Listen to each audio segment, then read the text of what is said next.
everybody, and welcome back after quite a long interval from the last time I spoke.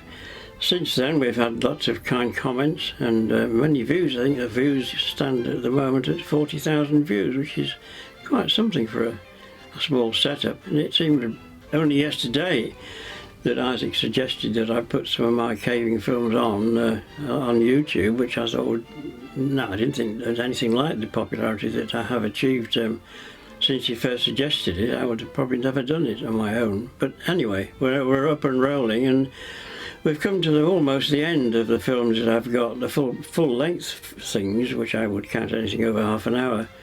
The next one is to be the long-awaited Neil Moss film, which was made in 2000, I think it was 2006 when it was first shown at Hidden Earth, and started collecting information for it in 1991, so that's over 10 years of research and procrastination from start to finish.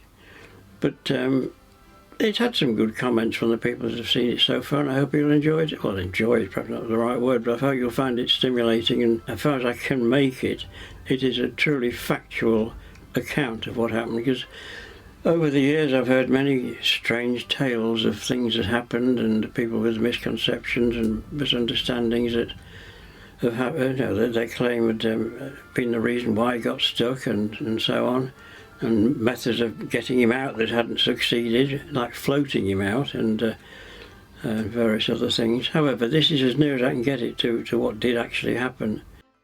So you mentioned that you started gathering information in 1991. Can you recall what it was that first drew you to wanting to tell this story? Well, I'd been caving a few years at the time of when I got the idea of making this film, so I was fairly familiar with Peak Cavern and surrounding caves. I just thought it was a film that needed to be made, it's a story that needed to be told. Because I'd heard so many versions of how people had tried to do this, that and the other, and how this was wrong and that was wrong and so on. There's so many sort of garbled versions of it that I just thought that I should really make, I was in a good position to make a film about it using information first hand from those that were still alive that were present at the rescue. I was lucky enough to find, I think, 3 or 4 people who were willing to partake in the film. I did come in for some comments like, you're opening a can of worms, because there was a lot of controversy at the time. People thought, well, we should have got him out and we should have done this, that and the other. A lot of people were reproaching themselves for not having done more. However, the consensus did appear to be that everybody did as much as they possibly could have done. So it's a heroic story that I thought, as well as a human story. And I just thought there were lots of facts that I should present to the public that weren't perhaps known about at the time. What is worth saying is that he still has relatives. I know that his sister is still alive. And I have spoken to her on a number of occasions, and I know that a nephew of his is still very much interested in what's going on in the caving world, and you have to respect the fact that it's not something that happened in ancient history. It's a relative, but people are still alive and still remember that it happened. I was away in Malaya when it happened, unfortunately, so I've had to rely upon press cuttings from the time and people who were actually there for their information. So, but the film has a number of interviews in it with people who were at the scene, actually at the scene in the chamber that's now called Moss Chamber. So I was fortunate enough to find a number of people. In fact, subsequent to that, others have come and said, I was there, would you like me to tell me about my experiences? But you have to draw the line somewhere. So there's still perhaps another, I don't know, half dozen or so people who could tell you a slightly different, not a different version, but add to what I've already put into the film. Before I go any further, I'd just like to pay tribute to a colleague at Mountain Rescue in Cumbria, Judith, who gets copies of the film of Neil Moss to market through their office, and it has done very well over the past couple of years or so. But just a big thank you to Judith for helping with it. She also hosts a question and answer section on her website, on Mountain Rescue website, which has been very useful, and has some useful comments on that. You might care to have a look at that. How can I tell them? What can I?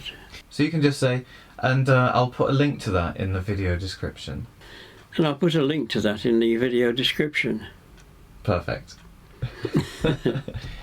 So yeah, what do you think to that? The fact that Neil Moss wasn't the first person to die in a cave, yet it's that story that's had such longevity and gripped people's imaginations for so long. I think so. Yes, I think it's the circumstances, where he was remote from the public eye, remote from anything, and human contact. Remote from human contact. The only contact that I had with him was via the ladder he was on and the rope that was around his waist. But nobody was able to get anything anywhere near him. So it was the utter remoteness of his situation and the awfulness of the thought of being in a dark place without any lighting and far from human activity. On his he was on his own, apart from the people who were in the chamber above him.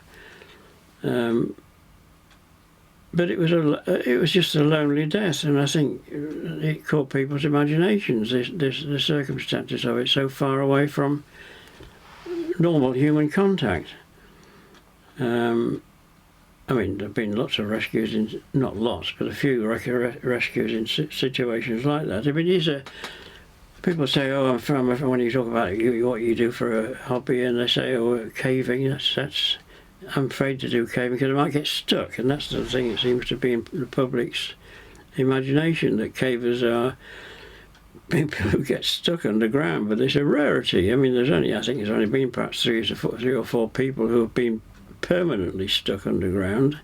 I think it was 2 in the United States of America, 1 in this country. I'm not sure where the others were, but they're not. You count on one hand the number of people that have actually got physically stuck and have died. So it was a rarity of the death, and the huge emotion surrounding it, really, that why couldn't we rescue him? And it was a sort of a accusing our own people of not doing enough. So it was full of emotion as well. And do you suppose that, Neil Moss himself, a young yes, he was. He seemed to have the world at his feet, bright. Exactly, yes. He was snatched from at a very comparatively early age. Same age as me, I suppose, in some ways. That's what I found so interesting. But he was my age, within a year or two of my age. Could have been me, I suppose.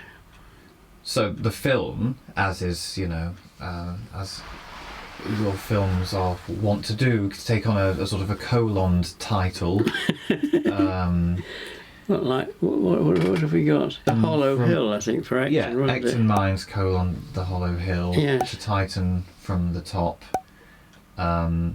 And this is Fight for Life, the Neil Moss story. Exactly, yes. Yeah, because it was not only a fight by people who appreciated his dilemma and tried their utmost to sort out how they could get him out and get him rescued, and a fight for life by Neil himself. One imagines that he wouldn't have got down there and just nothing. He tried to get out.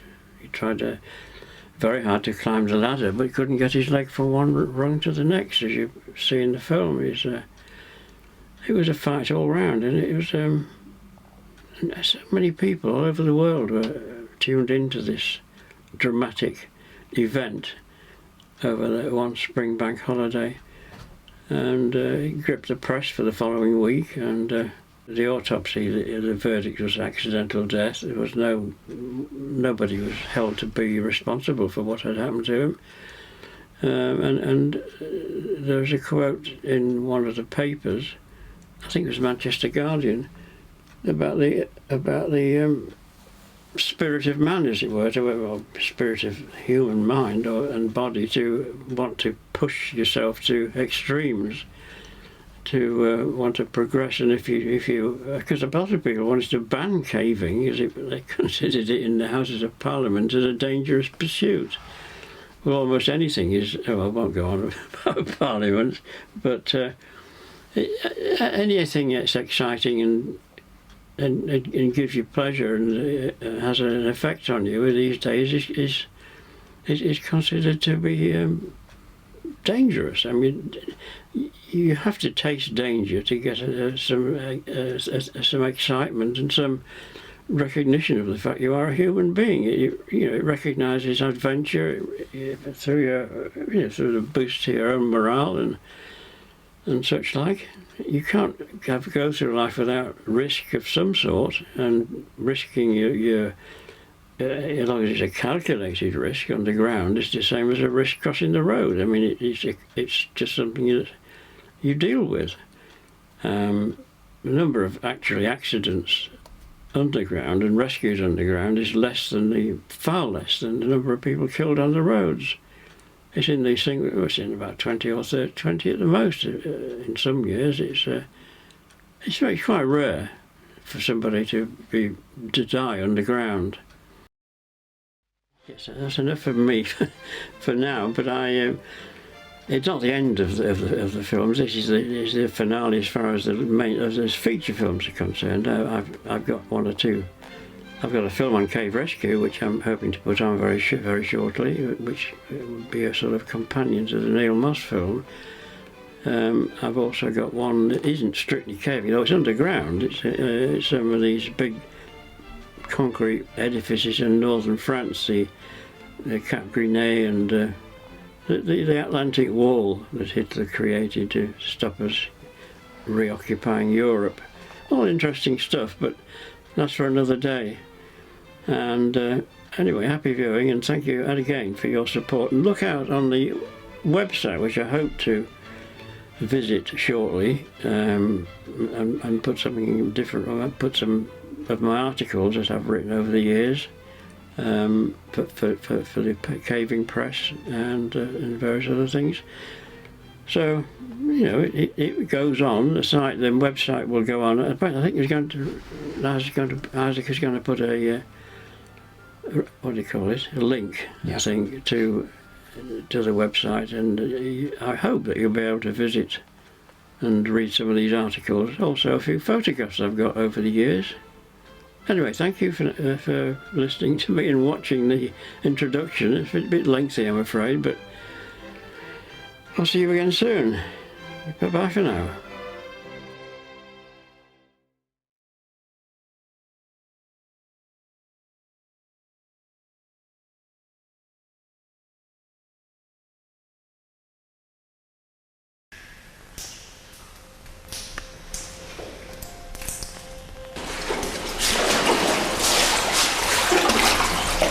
Well, this deep pool in front of me is the last in a series of obstacles that we've had to pass, which have included crawls, squeezes and climbs in order to reach this remote spot in the depths of Peak Cavern in Derbyshire.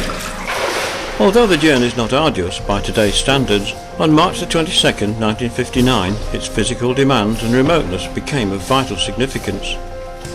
Around 3 o'clock on that day, a small party of cavers, including an Oxford undergraduate named Neil Moss, came here to photograph the superb formations and continue exploration of a new section of cave in an alcove partway up the slope. Below the alcove is a faint inscription crudely scratched in the rock. Beyond is a tight vertical shaft. The story of the inscription and the tragic consequences of the exploration of the shaft became a testament to bravery and dogged persistence in the face of unimaginable difficulties.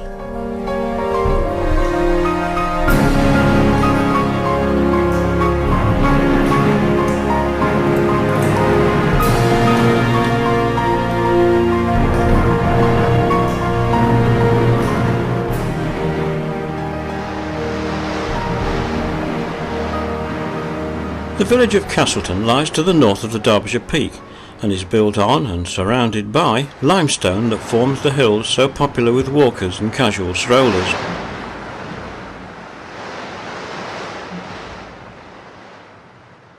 In the summer months, the shops and cafes bustle with visitors from the surrounding towns and major cities.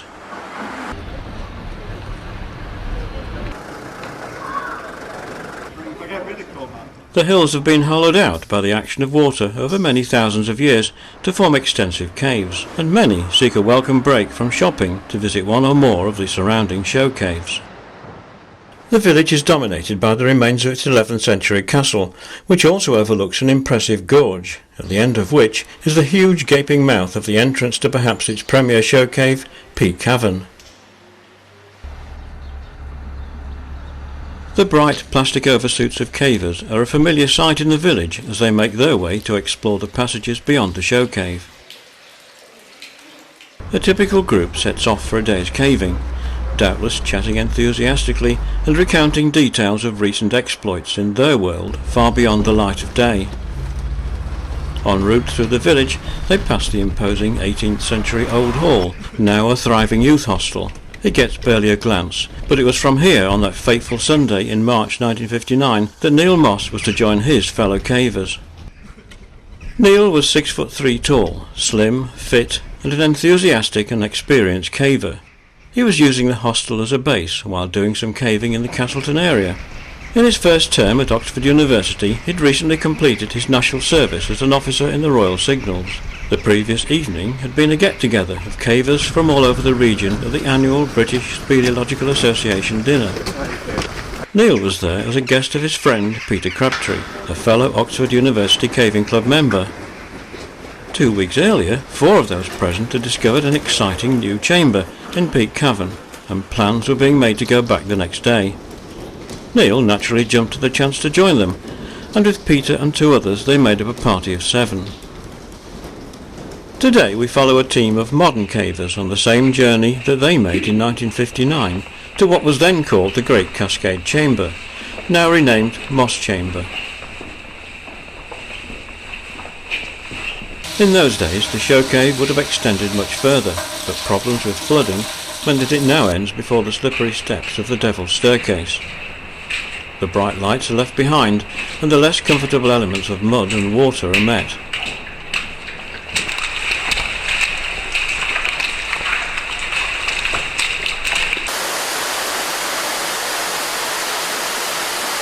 The cavers are from the Maston Caving Group, one of many local caving clubs.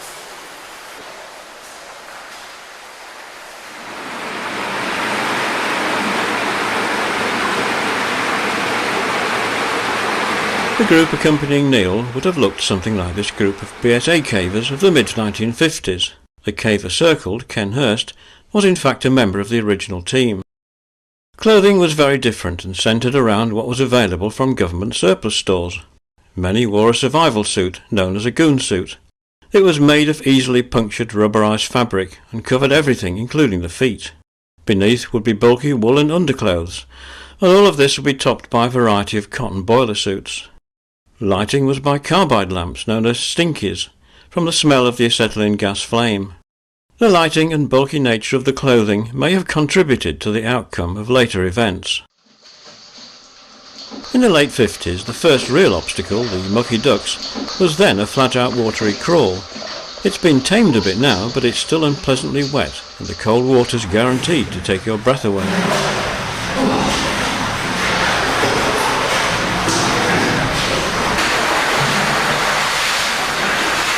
The map shows the extent of the entire cave system, the route to our destination shown in green, and the circle shows the group's location in the acoustically eerie upper gallery.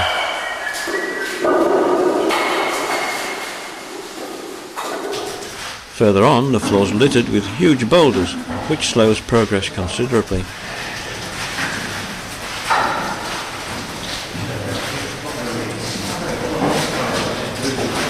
They're about 800 metres from the entrance, and the going's about to become more demanding with the start of Pickering's crawl.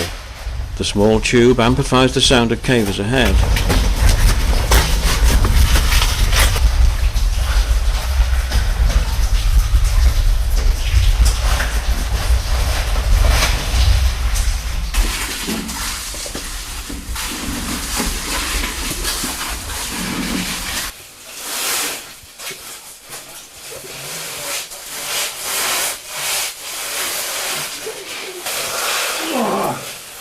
Two quite tight squeezes eventually lead to a larger inclined passage half full of very slippery mud.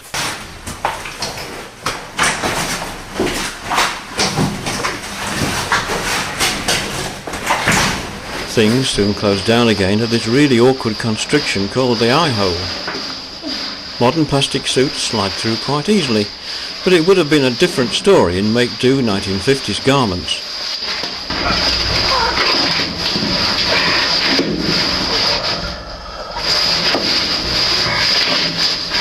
The feature of the 1.5 hour, 1 kilometre journey is the sheer variety of cave passage. The final 200 metres or so is not to everyone's taste, but it's well worth the struggle, since beyond this final roped climb is what was, until the last decade, the best decorated chamber in Peak Cavern, Moss Chamber.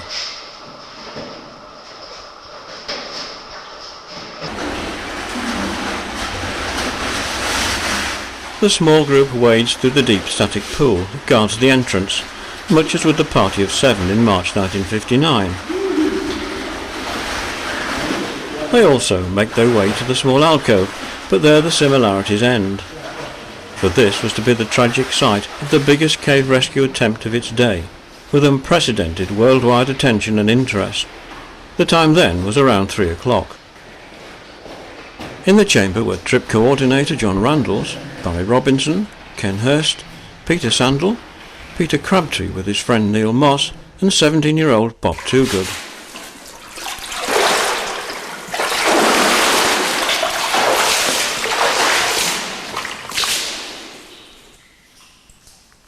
In March 1999, Bob agreed to return here to record his experiences of that fateful Sunday almost 40 years ago to the day. I asked him what had drawn them back to the chamber so soon after its discovery. It was noticed that there was a hole going down on the right slope, on the right hand side of the slope. That'll be the alcove. That'll be the alcove, yes, and thought, well, there's a possibility of something down there. There was an ongoing passage that might lead into something, and it's sort of all you can think about is it might go. So yeah, we did want to get back as soon as possible. There's a bit where you can sit down and sort of just get your head in this position to see that it goes further down.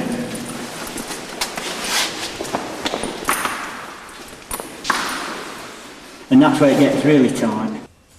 The sketch shows the shape of the shaft seen from two different perspectives at right angles to each other. It's in two sections, each roughly 6 metres deep, and from the top you can see down to where it cuts under and twists on its way down to the head of the second, tighter vertical, which is elliptical in cross-section and 45 centimetres wide at the top. Further down there are two constrictions, the narrowest being quite near the bottom. It can only be descended feet first, and you can't look down the second vertical without bending your body and neck to see between your legs. After taking photographs, the team turned their attention to exploration. How had it begun? From the previous occasion, I thought that a ladder would be more useful than a rope, and we put the ladder down the shaft. Right. And as fate would have it, really, I expect Neil volunteered to be the one to push it. Which in some ways I've had some regrets about over the years, because I'd been as far down as anyone before, and I was as keen as anyone to see where, if it went into anything. But Neil didn't seem to find it very difficult to get into, did he?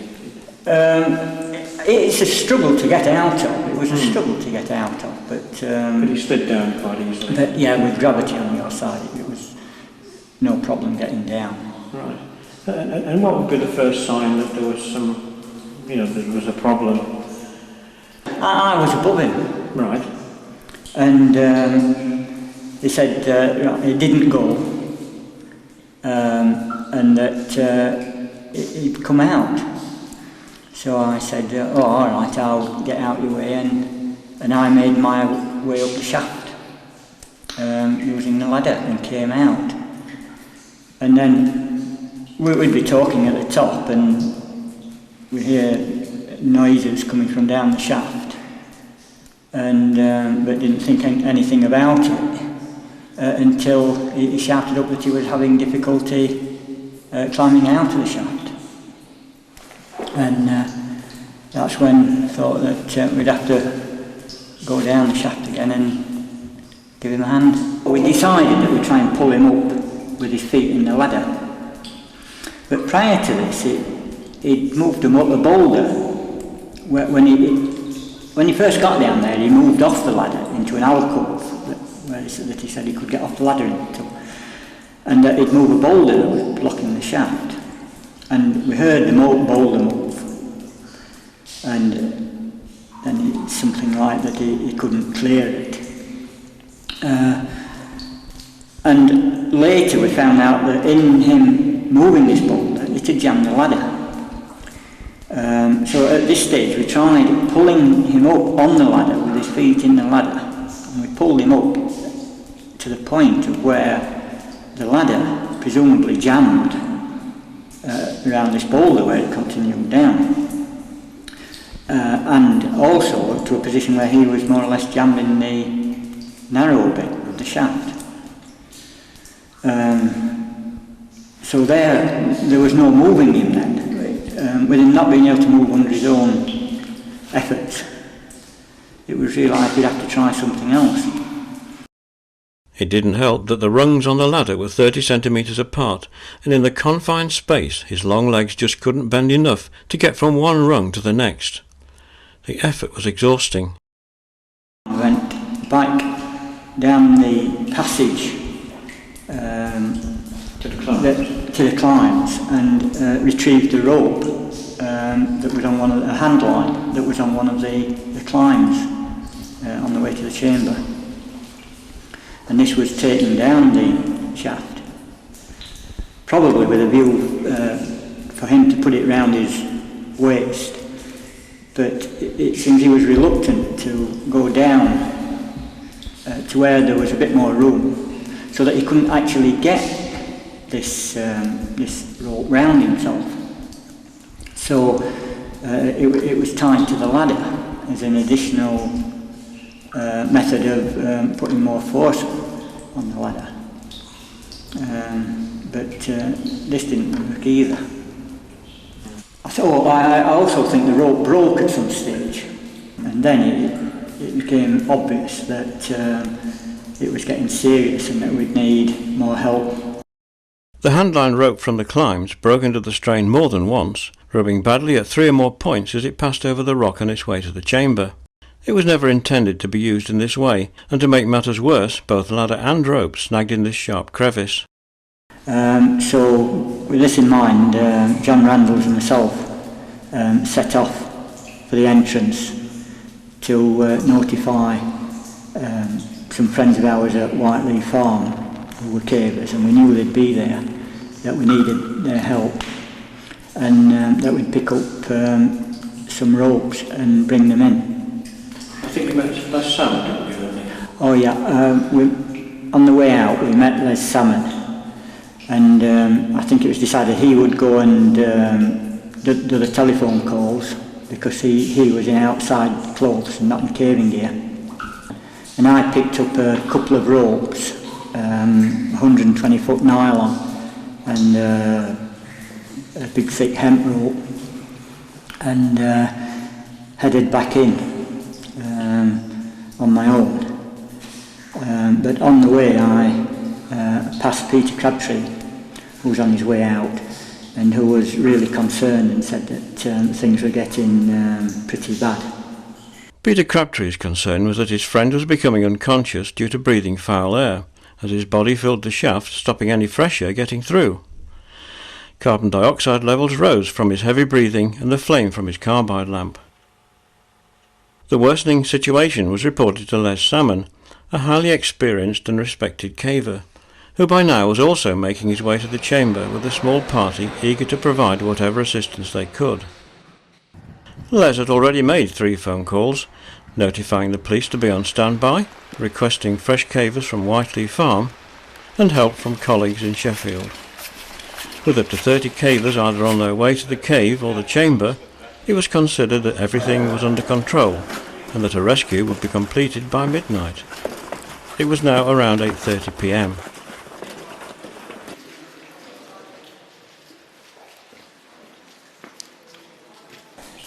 I struggled on with these ropes, and about where I was entering the final chamber, I was caught up by Ken Pearce and the people from the farm that we stayed at. So it must have taken me quite a long time to get back with these ropes. But now Ken Pearce took over, being a very forcible character, and says, "Down the hole, Bob." So I climbed down the hole, taking a rope down with a loop in for Neil Moss to put over his head and shoulders. But the response from him at this stage was getting not very positive at all. But I just about got down to the very tight bit, just above him, and said to Ken Pearce, who was following me down, to do the pulling. I said, "There's something wrong with me, Ken. I think I'm going to faint." And Ken said, "Put that rope round you," and I put the loop round me, and more or less that's the last thing I remember until Ken was dragging me over the top of the shaft. And just remembering one of the worst headaches I've ever had in my life. And after I'd come round a bit, Ken then sent me out with a message that the air was bad down the shaft and that we needed oxygen. And that's what I did. I set off out.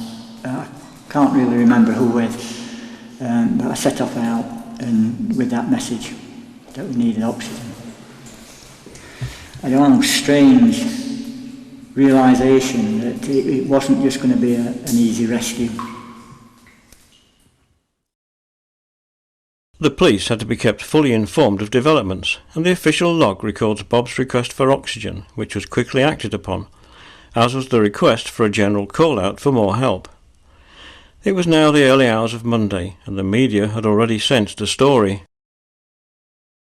Press were beginning to arrive at this stage, and I phoned my mum and dad up, and because I hadn't eaten anything, had anything to eat all day, and they came out during the night and brought me something to eat and drink, and they had to force their way through past press. Did you think at this stage though there was any hope of a rescue? To be honest, no. I'd already told my mum and dad when they had brought me the food that I didn't think that we'd be able to get him out alive. No, I hadn't much hope. Well, I'd hoped, but I didn't really think we would be able to get him out at this stage. Bob's role in the rescue was without doubt truly heroic, but despite his work in the shaft, 2 3-hour return journeys, including his solo epic with the ropes, he still insisted on returning later to help carry oxygen. But for now he was taking a well-earned break. Back in the chamber, the 2 small bottles of oxygen had arrived, and superhuman efforts were being made by Les Salmon and Dennis Manton to reach the now unconscious Neil. But despite taking mouthfuls of oxygen from the opened valve as they descended, it made little difference in the poisonous atmosphere. John Thompson, a cave diver, recognised the need to completely ventilate the shaft, and an urgent request was sent out for 40 cubic metres of oxygen. Ron Peters, whose small size enabled him to fit more easily into the narrow confines, made several abortive attempts to reach him, taking breaths of oxygen via a rubber tube. Then at around 3 a.m. the first of the doctors arrived. It was Flight Lieutenant John Carter, a medic from RAF Harper Hill, and from now on there would be a doctor on duty at the shaft at all times. Throughout that long night everything that could be done was being done. Cavers and others had responded to the call-out. but arrival was slow and hampered by the lack of transport and home telephones. And to make matters worse, the country was now shrouded in thick fog.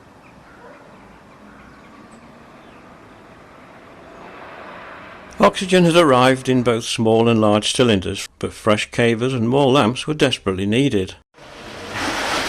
Around 8 a.m, those who remained of the original party were replaced. They were tired, cold, hungry and exhausted, but despite this didn't want to accept defeat.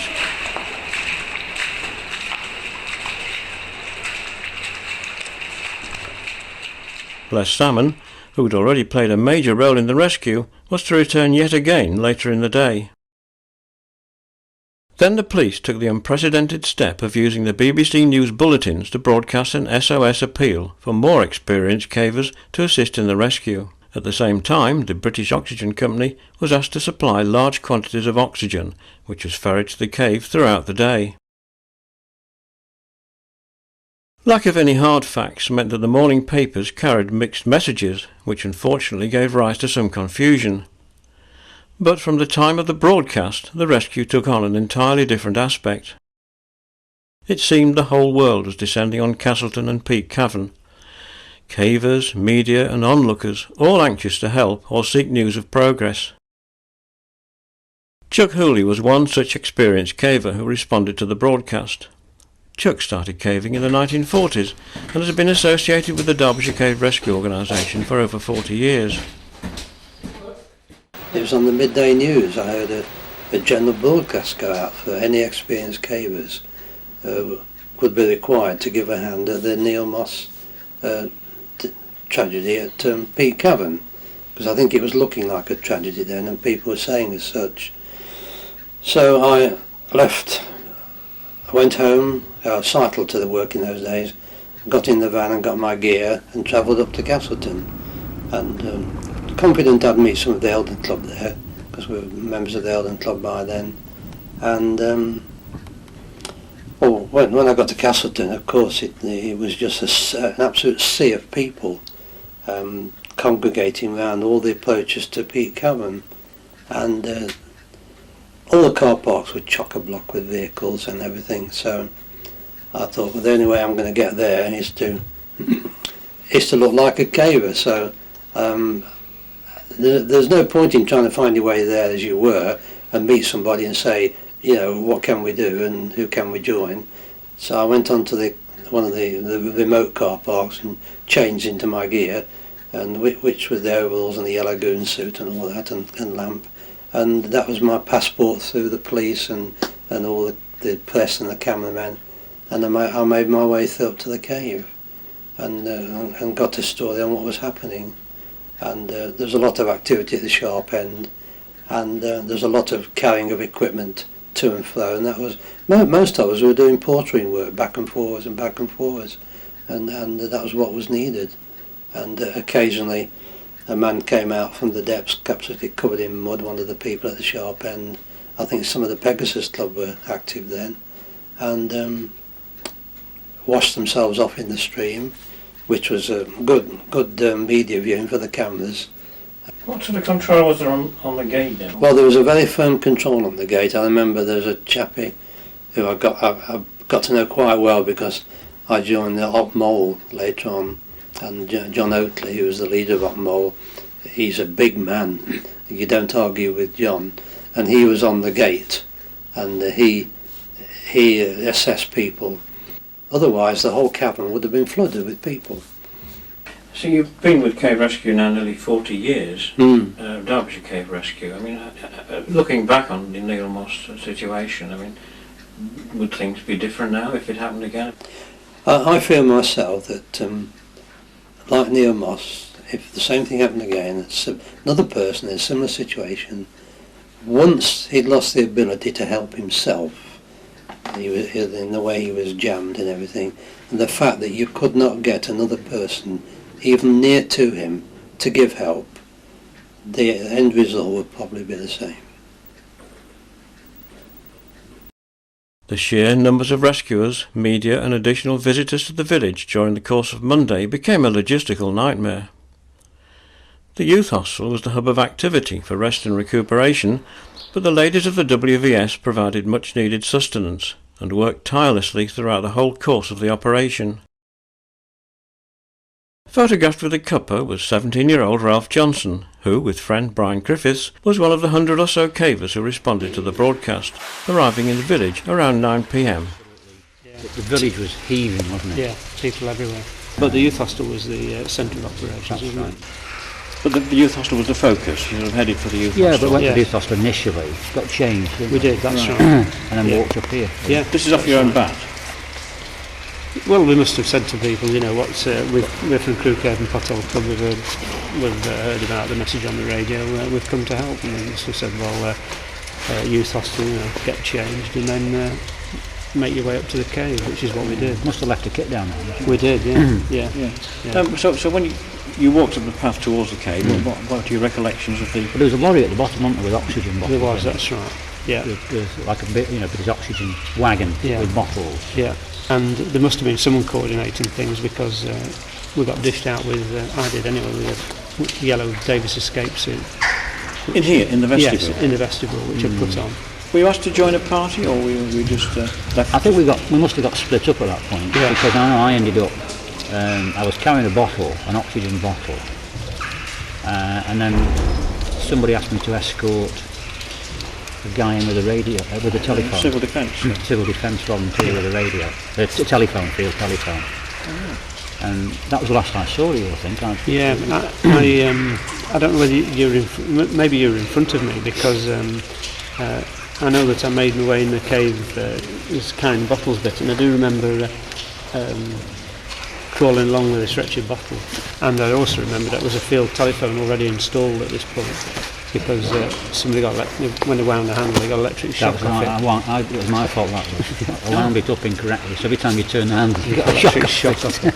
How did you feel at this time? Do you remember a sense of any... Excited, I suppose. Excited, really, I think, at this point, yeah, But I mean, it wasn't, well, it didn't seem to be that serious at that point to me. You know, I mean, we knew there was an incident on, but, No, you know, I was about, what were you, 18? Yeah. I'll be 17. Yeah, that's right. You know, it was all, you know, It was an adventure, wasn't it? that's right. Yeah. You don't remember any particular difficulties, special difficulties? Yeah, when you came into the muddy chamber, Yeah. it was like there was a logjam of people, really, people trying to get out, people trying to get in, and also the mud was coming Sliding down the slope and blocking off the Well, where edge. the blokes digging to try and Yeah, keep there was it a clear. constant job to keep it clear. Yeah. The chamber itself, can you remember what you actually experienced as you entered the chamber? Okay, fine. The one thing that I do remember was when we got into the chamber that there was either one or two guys who were trying to dig their way through, smash their way through at a low level. Presumably they were trying to intersect with the tube which Neil Moss was in. And I do remember two people smashing away. Non-starter, wasn't it? It was, yeah, I think so. That must have been Yeah, 5 or 6 metres through solid rock. yeah, but they were going at it. I think people were getting despondent at that point. I think they probably were. I think they'd realised how it was really very serious by Yeah. now. Because you've been in there 30 hours, haven't you, when you Yeah, arrived? in fact, they'd probably. I think they'd thought. By the time I got in, they were beginning to. I think they decided they weren't going to get him out. No, that's right. I think the attempts that I made were really last-ditch attempts because the rope had broken at least once. They got this, it's quite a thick piece of rope, and they'd got these big hooks, like big. Yeah, remember those? yes, Like I do, big yeah. steel hooks. So the idea was to go down and get them under his armpits, but it was a physical impossibility to do that. You know. So you were asked to go down the shaft itself then? Yeah. What were you given to go down with? I stripped off my boiler suit and so I stood there in my thermal long johns and sports jacket. And they gave me an oxygen mask, Yeah. which didn't really fit. You had to sort of have it dangle around your neck. Yeah. And if you wanted oxygen, you shouted for it, they turned it on and you put it on. But there was an oxygen line down to him, quite a thick one, I remember, Yeah. about an inch and a half diameter maybe. There's a piece of rope to him, a ladder, and then a rope to me. But it was quite cluttered, I felt, down there. Yeah. And to be honest, at this point I realised it was quite frightening. I thought I was unhappy, but I climbed down and could stand on him. But it was that tight I couldn't actually see him. I couldn't turn You the climbed head. down the second shaft, down to the second part. Yeah, you climb down. To climb down is like a bit of a dog leg, There was a bit of a dog leg, that's right. and you got past the dog leg, and then you could actually stand on him.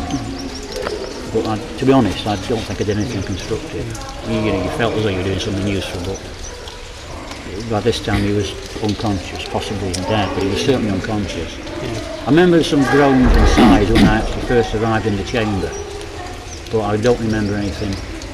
I suppose I'd been there an hour before I went down. I don't remember any sign of life while I was actually in the shaft. Brian, but if you have a story to tell about... Yeah, I think the time when I got there, it was after Jake, as you called him then, Ralph now. It was, and I was sent down to down the tube to see whether I could hear any signs of life, because I think they were really. Was there a doctor in the chamber? Yes, I think there was. Yeah. You kid.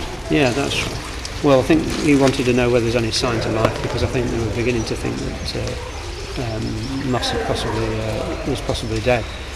And I remember that I went being asked if I would go down the tube, and I said, well, I would. I had this same business of the oxygen mask and so on, and I was pretty agitated about all this. Well, it was scary, you know. Anyway, I went down, and I remember the dog leg and everything, and I had some chocolate with me, and when I got down to, and I could see his top of his helmet sort of down here, and I remember dropping a piece of chocolate. It was Cadbury's chocolate. I thought, well, you know, If he came round, he would... he'd got, at least there was some food there. Also in the chamber at the same time as Ralph and Brian was Buxton medical practitioner Hugh Kidd. A keen caver and a valuable asset to the DCRO team, I asked him how he'd come to be called out. Oh, by the police. They worked their way through the young doctors, and they started with flying officer Carter, as he then was, from Harper Hill. Those days there was an RAF station in Buxton.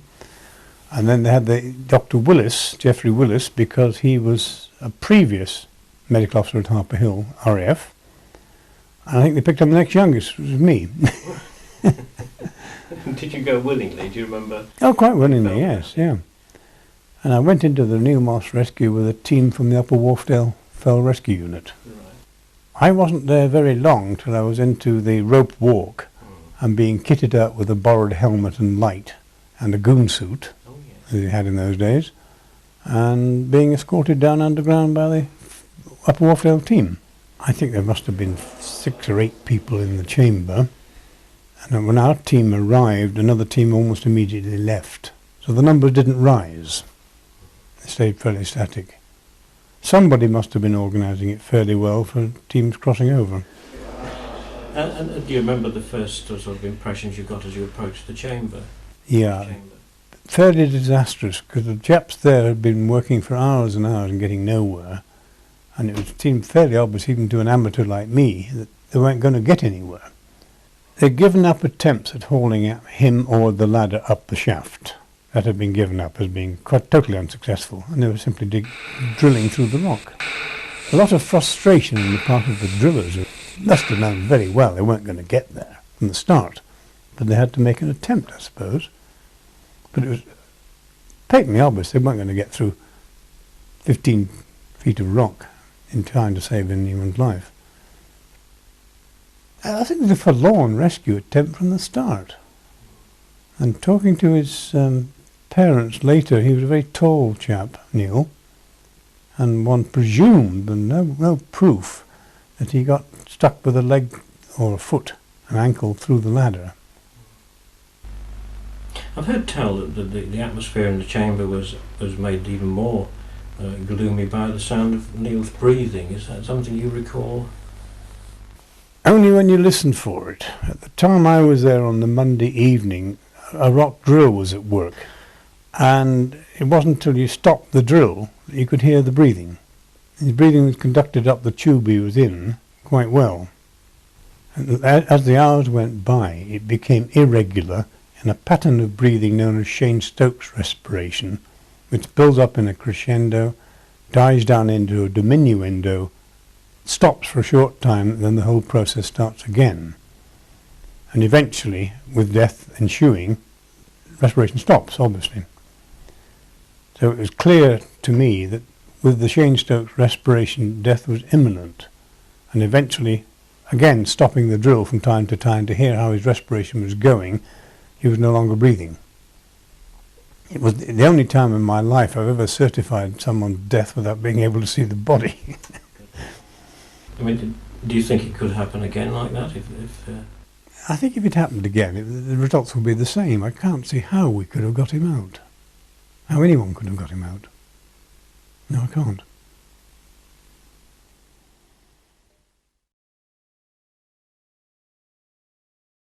Hugh Kidd had certified the death of Neil Moss at around 3 a.m. on Tuesday morning.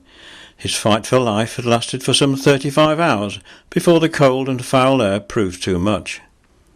The circumstances were shocking and unique and were to change the once carefree attitudes to caving forever. The sad news was passed to Chief Inspector Sheffield, who made the official announcement to waiting press, having first informed the coroner and Neil's parents. Neil's father, who was staying in Castleton, kept in regular contact with his wife during their agonising and very public wait for news of their son. When it was announced that the morning's outbreak of rain might cause flooding in restricted areas of the cave, their first thought was for the safety of the rescuers. They wished no one to put their lives at risk in any further attempts to recover the body, and felt that all that could be done had been done. The authorities would now need time to discuss the legal implications of conducting an inquest without a body. And so the greatest cave rescue attempt this country has ever seen came to an end, and the chamber was once more allowed to fall silent. Equipment and remaining rescuers, many still caked with mud and exhausted after so many hours underground, were ordered out and the cave closed to the public until after the inquest. Though as a mark of respect, the show cave lights remained burning. Unprecedented numbers of people and organisations from all over the country were involved, including over 150 cavers. An interest in the dark and uniquely tragic events was deep and far-reaching. Many hadn't ventured underground before, and for some the ordeal proved too much. But others battled bravely on to give what help they could. From Castleton set out the team of rescuers on their last bid to save Neil Moss. The young man was trapped far in The media reporters also had a job to do, which was made more difficult by their lack of real news and photos from the actual site. The only people that really knew what was going on were the cavers who were doing the work, and their messages went through to the police, and the police of course were giving announcements to the press. It was controlled very well in that respect. This resulted in some understandable inventiveness in the papers, with exaggerated scale and difficulty, like the 2 3/4 mile journey to the chamber, and this rather lurid work of pure fiction, allegedly written by one of the rescuers. One effect of all this was to heighten the public perception that anyone that caved was mad. Some even wanted to ban it altogether. Although the rescue attempt was a valiant team effort, sections of the media created their own stars, which included June Bailey, a young photogenic female caver, specially imported and credited with all manner of heroics. She subsequently found further but fleeting fame through journals, including Parry Match and a leading women's magazine.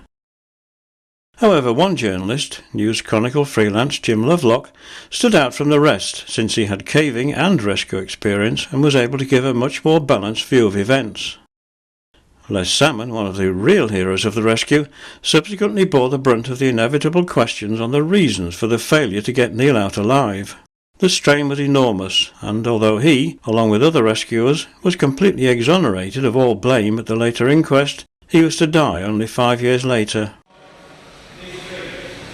The aftermath also brought with it a fair degree of soul-searching among the rescue services, including the DCRO, and I asked Chuck what the likely outcome would be today in the event of a similar incident.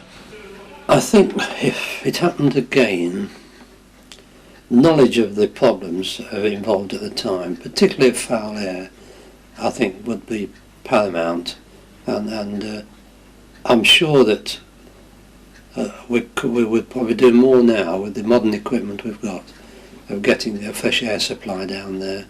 We know a lot more about CO2 and its effect than we ever did then. The organisation would be better, it would be smoother, it would be more controlled, there'd be more than enough skilled people and help there, and we wouldn't be so surprised as we were in those days, you were suddenly faced with something and you weren't equipped to deal with it. The incident became a catalyst for a complete overhaul of the DCRO. When it was all over and settled down, a meeting was called by all the people involved at the time and the cavers of the area. I had a meeting at Castleton at one of the pubs, and the whole thing was organised there. It was really the start of the new Derbyshire Cave Rescue organisation. I offered to become the equipment officer as an engineer. I then got permission from the youth hostel warden of the day. Jim Powell, I think, wasn't it? I can't remember his name, because the donations that were given by the public towards this rescue, they wanted to do something to commemorate Neil Moss, so they kitted out one of the bedrooms in the youth hostel, and they put a little plaque there in memory to Neil Moss. I think it was called the Neil Moss room, and we were allowed a room at the back of the youth hostel for the equipment store.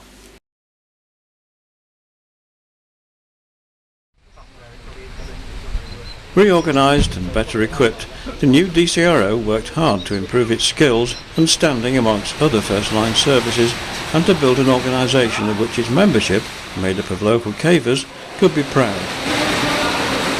Gradually the old police-operated card index system was replaced by today's efficient, coordinated call-out and control.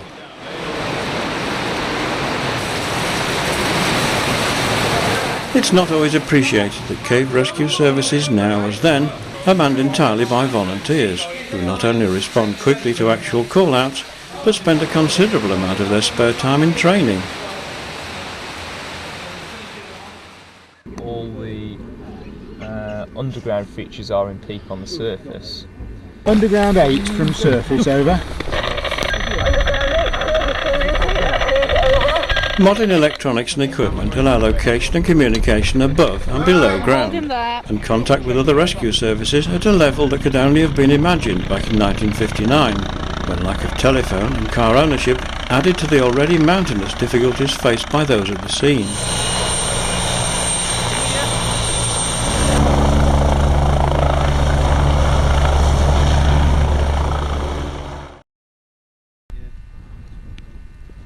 That weekend, Ralph Johnson was camping at Router Farm and heard the news that cavers were wanted to join a team planning to re-enter Peak Cavern.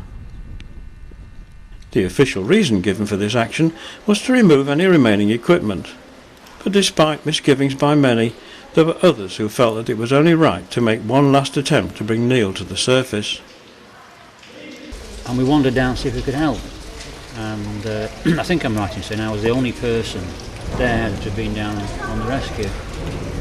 So I was collared into accompanying the first group, which included Joe Berger, another French guy, down to the final chamber, where we made an attempt to extract the body.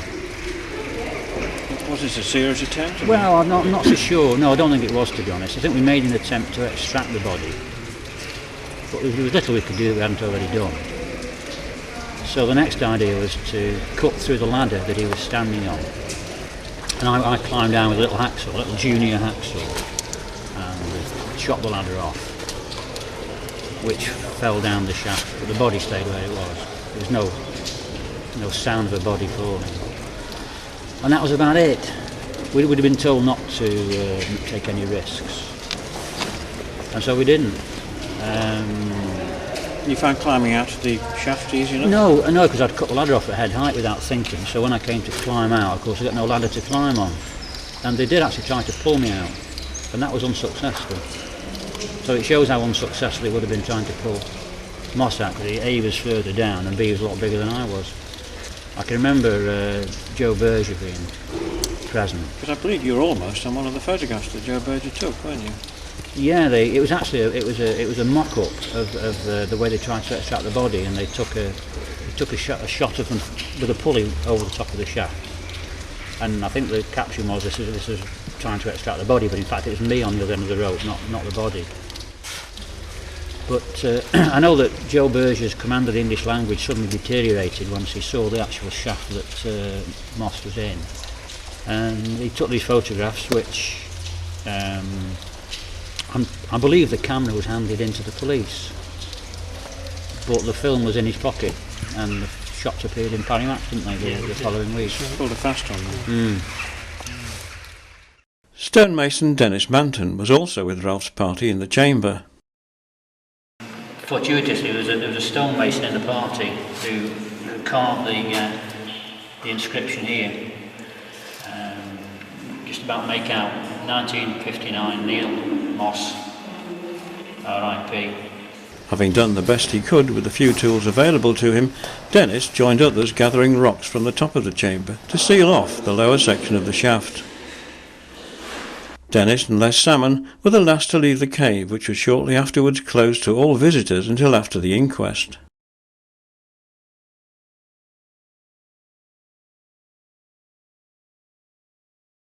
Neil Moss was a young, fit, experienced caver who became trapped through an unfortunate series of mishaps, all which came together to seal his fate. From the loose boulder trapping the ladder to the spacing of the rungs, the use of carbide lamp, and the rapid build-up of carbon dioxide gas which overcame him and prevented anyone from getting close enough to help. The High Peak coroner, Mr. Henry Hartley, recognised these factors and rightly concluded that no fault lay with the members of the original party or the actions of his rescuers. A verdict of death by misadventure was recorded.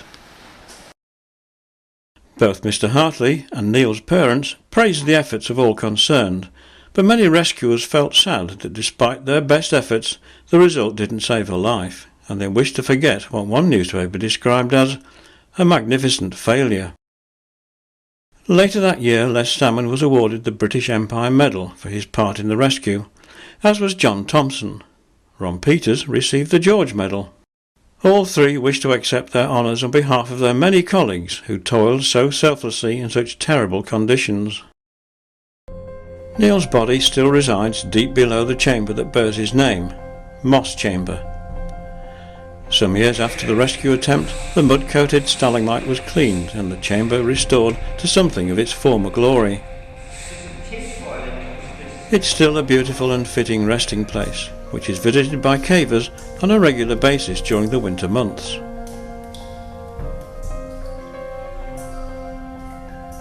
The impact of Neil's extraordinary and prolonged fight for life was felt around the world, and many expressed their thoughts in touching tributes.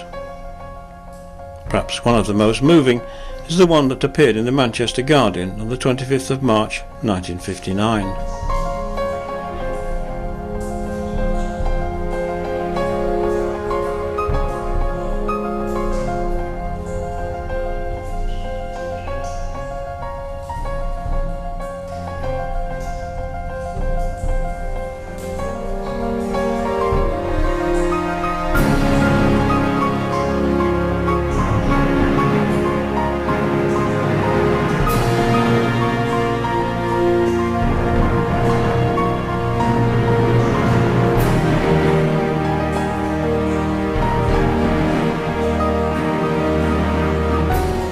I think if it happened again, the results would be the same. I can't see how we could have got him out. How anyone could have got him out. No, I can't.